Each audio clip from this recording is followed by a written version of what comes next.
And joining us this morning is Jean Casarez, a correspondent for In Session on truTV. She's been in the courtroom every day of Dr. Murray's trial. Jean, good to have you back with us this morning. Taking a look at that medical examiner's testimony, what does that do to the defense? Well, the defense actually made a lot of points on cross-examination. Now, this was a very important witness of the prosecution. He was very strong for the prosecution because the medical examiner of Los Angeles County testified that Michael Jackson died because of acute propofol intoxication. It was all throughout his body.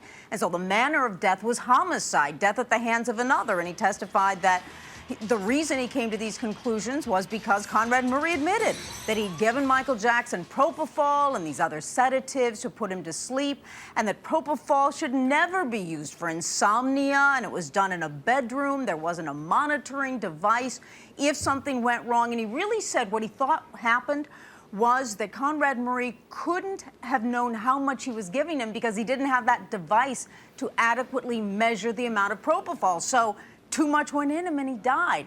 But the defense on cross-examination really brought out that the LA coroner didn't test the stomach contents. They looked at it, they saw it, they didn't test it. So the defense tested it. What'd they find? They found lorazepam in the stomach 4 times the concentration in the stomach as in the other areas of the body. And so that denotes that someone orally took at least 5 to 6 lorazepam tablets, maybe more, because it had been assimilated in the blood. So what the defense is saying, wait a minute, propofol didn't cause the death. Lorazepam did, and Michael Jackson took the lorazepam, but you couldn't put that as cause of death because you didn't test the stomach contents. It's amazing the things that are coming out in this testimony. We heard a little bit of the audio tape as well in Ben's piece there from Dr. Murray's 2.5-hour interview with detectives. How did that, were you watching the jury at all, watching the family during this? How did that play with everyone?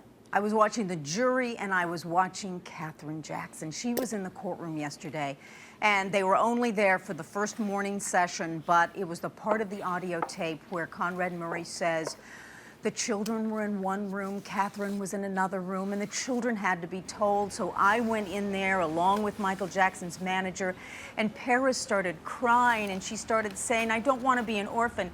And I saw Katherine Jackson get her Kleenex, and she was visibly crying in that courtroom. And Erica, she was so close to the jury.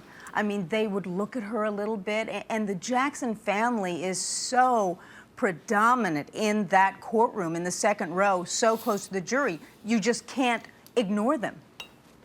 Amazing stuff. Jean Casarez, we know you continue to follow it. We'll check in with you again soon. Thanks. Thank you.